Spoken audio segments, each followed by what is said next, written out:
In other words, the price rise is approaching 50% in a single week. Imagine that happening to you. Here's what Europe looks like tonight. In Europe, it's lights out at major monuments and tourist attractions as a long, hot summer gives way to what officials worry could be a bitterly cold winter. Grade math skills could have figured out in about 10 minutes that we cannot replace fossil fuels with renewables. And of course, they must have known that. When they told you otherwise, it was just posturing. It was childish and destructive fantasy talk that apparently fooled millions of their citizens and millions of ours. The Green New Deal means what it always meant. It means poverty. And the people pushing the Green New Deal must have known that all along. They don't actually believe climate change is an imminent threat. If they actually believed climate change was an imminent threat, an existential emergency, the first thing they would have done, the very first, would be to ban private jets. Oh, but no. To this day, Al Gore still flies on private jets. Barack Obama owns tens of millions of dollars of beachfront property. He knows the oceans aren't rising. Come on. So they're all in on it. It's a scam, but they don't care because they know they personally will escape the consequences of their own policies. We could have known this. Anyone with 8th grade math skills could have figured out in about 10 minutes that we cannot replace fossil fuels with renewables or green energy. And of course, they must have known that. When they told you otherwise, it was just posturing. It was childish and destructive fantasy talk that apparently fooled millions of their citizens and millions of ours. The Green New Deal means what it always meant. It means poverty. Donald Trump, to his credit, whatever you think of him, caught on to this early. 4 years ago, Trump warned Europe about its energy future during his speech at the United Nations. The German delegation laughed at him. Remember this?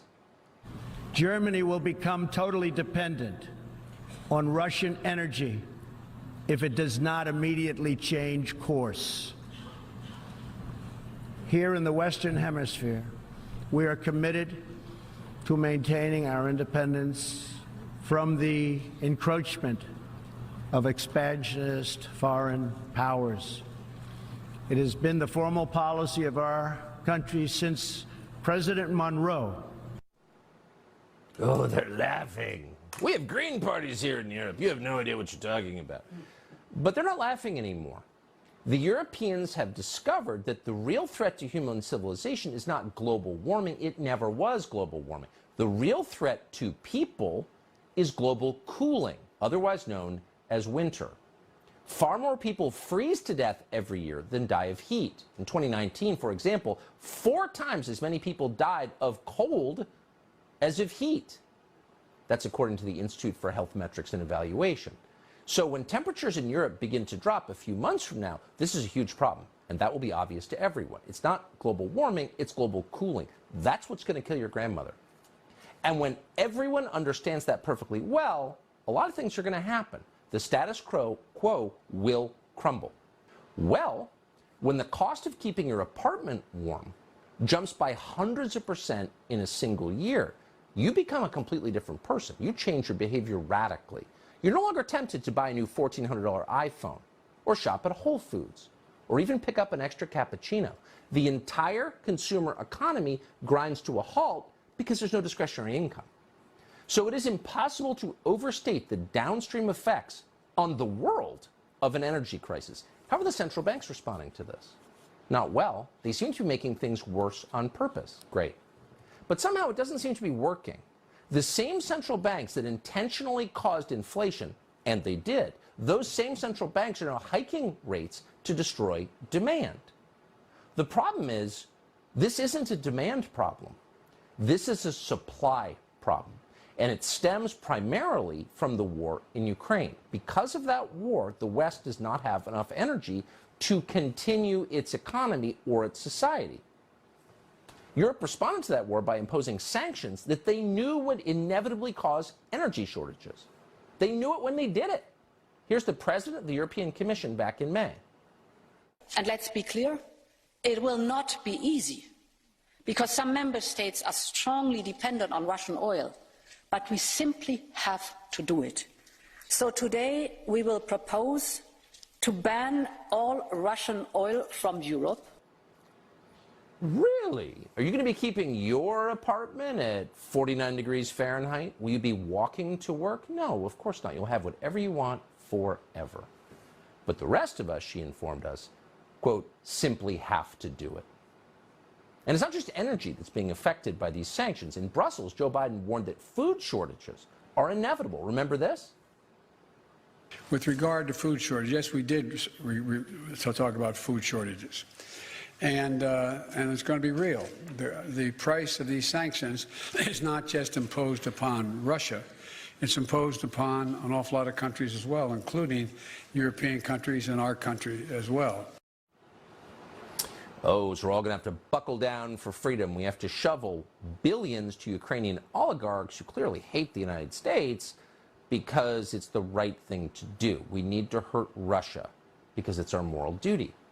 So did these sanctions actually hurt Russia? They caused food and energy shortages throughout the West. No, they didn't hurt Russia. Russia today has more than enough energy, more energy that it can use or sell. In fact, Russia has so much excess natural gas that it's simply setting it on fire. That's right, flaring it, as they say. A Russian plant near the border with Finland is burning $10 million worth of natural gas every day. This seems like a big story. So how's the media covering this? Well, here's the BBC. Quote, scientists are concerned about the large volumes of carbon dioxide and soot it is creating, which could exacerbate the melting of Arctic ice. Really? That's your concern, more global warming, when the immediate effect is to make it impossible for people to Europe to stay warm. You can reach a place in your society where the people in charge and their lapdogs in the media become so completely disconnected from the concerns of actual people, become so totally uninterested in the lives of citizens, that end the war in Ukraine, reestablish energy flows into Europe, and save the global economy, including ours.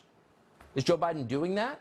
Are other reckless Western leaders like Boris Johnson doing that? No, they're doing the opposite. They're sending billions more from their dying economies to Ukrainian oligarchs, and for no good reason. The UK has committed $2.8 billion to Ukraine in a country where 70% of pubs may close because they can't afford electricity. This is a government that's preparing for power outages in the middle of winter. As The Guardian reported, under the government's last reasonable worst-case scenario, officials believe the UK could experience blackouts for several days in January if cold weather combines with gas shortages to leave the country short of power. Well, of course cold weather will combine with gas shortages because that's when people use gas, when the weather is cold. Wake up, geniuses. And it's not just happening in the UK. Again, it's happening everywhere. Spain has just approved more than 50 million euros for Ukraine, and that's not including funding for military hardware. In other news, Spain's Congress just implemented temperature controls on commercial buildings. Air conditioning must be no cooler than 27 degrees Celsius. That's 80 Fahrenheit, by the way, in case you don't live there in August. After 10 p.m., shop windows in unoccupied public buildings won't be lit. How about Italy? Well, Italy has allocated more than 600 million euros for Ukrainian refugees. And yet, at the same time, air conditioning in Italian schools and public buildings has already been restricted in what the government labeled Operation Thermostat. That began in May. Italy's Ukraine funding is a lot, but it's not quite as much as France. France has sent more than $2 billion U.S. to Ukraine. And at the same time, France is fining shopkeepers for keeping their doors open and running their air conditioning so we can send more weapons to one of the most corrupt governments in the world. In France, illuminated signs are banned from 1 a.m. to 6 a.m. For our part, the United States has sent more than $10 billion in military aid. That's 19 packages of weapons to what Mitch McConnell tells us is the most important thing in the world. Congress has approved more than $30 billion in additional spending.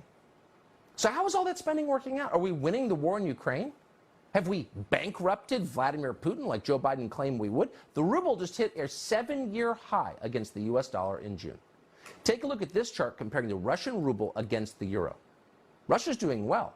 Europe is not doing well at all. Now Joe Biden is calling for an unconditional surrender from Vladimir Putin. Here's the weird thing. By any actual reality-based measure, Vladimir Putin is not losing the war in Ukraine. He is winning the war in Ukraine. And Joe Biden looks at that and says, we won't stop until you proffer an unconditional surrender. This isn't bad policy. This is nuts.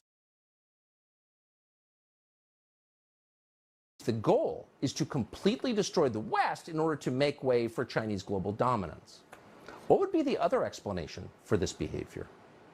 Retired Army Colonel Doug Macgregor joins us tonight to assess all of this. So Doug, I'm just wondering, this war has consequences not simply for the Ukrainians and the Russian government, but for the West more broadly, our country and particularly Europe. Do the people who make the decisions in Washington about how long to extend this war factor that in? I think there's an easy answer to that question, Tucker. Absolutely not. There was no careful study or preparation for this policy in any way, shape, or form. And more important, the points that you've made should give pause to the ruling elites of Europe and the United States to remember that in 1789, the French Revolution broke out when the people of Paris could no longer afford to buy bread. That's right. Well, where are we headed? Are we headed into a position where our own population can't afford to heat itself and care for itself? We can't operate our scientific industrial infrastructure? I think it's a very real challenge, and I think it's going to hit Europe very hard this winter. Populations get radical when their standard of living moves backwards. People think things are getting better, the American dream we used to call it. They're calm, they're hopeful. But when they start sliding in the wrong direction, people, as you just noted, get crazy. Is this a concern for Boris Johnson, Macron, or Joe Biden? Well, if it isn't a concern for the people in Europe, for the ruling elites there like Macron or Olaf Scholz and others, it should be. Because I think we're going to witness something like that in Europe first before we see it here. And as far as the energy issue, yes, end the war in Ukraine, lift the sanctions against Russia. They're doing far more damage to us than they are to Russia. So that's part of it. But here's the real problem. Certainly since Biden came in, he's done everything in his power to eventually stop the investment of capital in the energy sector. So capital has migrated away from the energy sector. We haven't built a new refinery in the United States since the 1970s. He canceled the Keystone Pipeline. And the problem with those things is that it takes years to build the infrastructure, so you don't see the energy flows improve. And then finally, we've lost touch with another reality. Today, the world is different from what it was 30 or 40 years ago. We have huge populations in India and China, new economies that demand energy. We are lifetimes away from replacing fossil fuels with so-called green energy. Lifetimes away globally. And I wish people would be honest about that. Colonel Doug Macgregor, I appreciate your coming on. Thank you very much.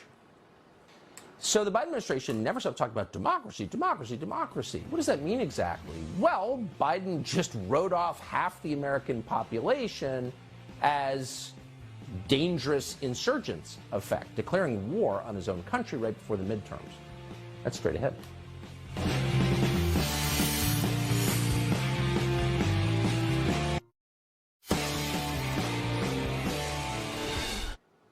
So the Biden administration, like Antifa, is very concerned about the existence of something called fascists. But like Antifa, the Biden administration has never defined the term fascist, or really any of the terms it throws around, including equity. So who are these fascists who are threatening our country? Well, of course, anyone who disagrees with Joe Biden is by definition a fascist. And last week, those of us who suspected that was the definition were not surprised to see him define it pretty precisely. In what turned out to be one of the most chilling statements ever made by an American president, he declared that Republicans are, quote, semi-fascists. Really? You don't like me? You're a fascist? The White House has since confirmed that Joe Biden meant what he said. So that is effectively a declaration of war against half the country. What do we do to fascists? Well, we fought a war to kill them. By the way, at the same moment that Biden is accusing Republicans of fascism, his DHS has published a cartoon on Facebook urging children to report their parents to federal authorities if their parents post something called COVID disinformation, because that's not Soviet or anything. What the hell is going on? Blake Masters is running for the United States Senate from Arizona to change this. New polling from the Trafalgar Group shows he's within 3 points of the incumbent in that state, Mark Kelly. Blake Masters joins us now. Blake, thanks so much for coming on. So the Biden administration is encouraging children to inform on their parents. How are they getting away with that? Well, we're not going to let them get away with it, Tucker. We're going to punish them in November. But leave it to the left, right? They push the craziest stuff, and then they call us the extremists. My opponent in Arizona, Mark Kelly, that's his shtick. He pretends to be moderate, and then he says, oh, Blake is extreme. Blake is dangerous. Yeah. You know what's extreme? You know what's dangerous? What's actually happening? What Mark Kelly and the rest of the Democrats are doing to our country. On Joe Biden's watch, the Dems have destroyed our economy. They've destroyed our border security. You know, crime is going through the roof. And Tucker, the schools, they're indoctrinating our kids. They're teaching boys to cut off their, I mean, my God, right? And now this latest thing, Biden's DHS, they're trying to recruit children to rat out their parents for questioning some official COVID narrative. This is straight from Mao's Cultural Revolution. This is Chinese Communist Party stuff. And it's Joe Biden, it's his sidekick, Mark Kelly, these Democrats. They're the authoritarians. They're the ones behaving like fascists. Well, by definition, if you're trying to separate children from their parents, break apart the family so you can have more control over the country, I mean, I think that's the definition of authoritarianism.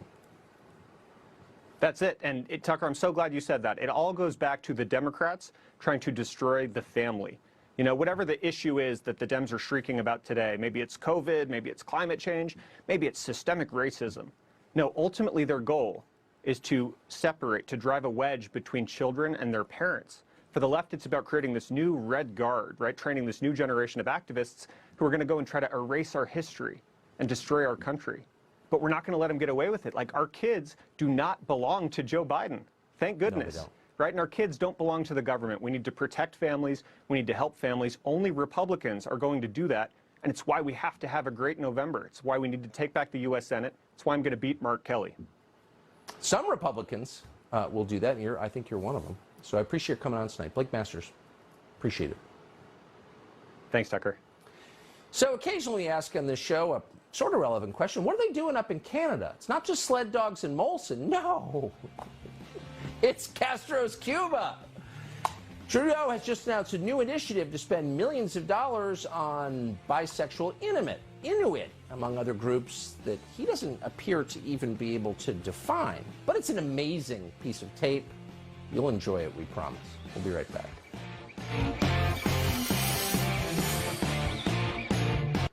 Remember the famous Canadian healthcare system they were so proud of? Well, it's completely falling apart, along with a lot of other things in that country. Emergency rooms closing all over Canada. One emergency room physician in Toronto just told the Globe and News that Canada's healthcare system, quote, has already collapsed. And it's not the only thing that's collapsing. The Canadian economy is in deep trouble. 1 in 5 Canadians now report going hungry because of inflation.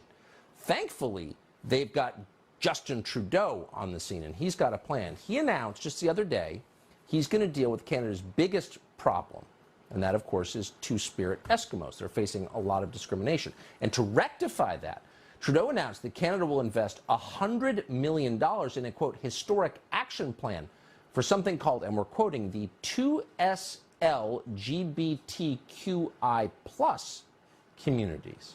Those communities are hurting, not that Justin Trudeau can identify who they are exactly. Here's part of his announcement.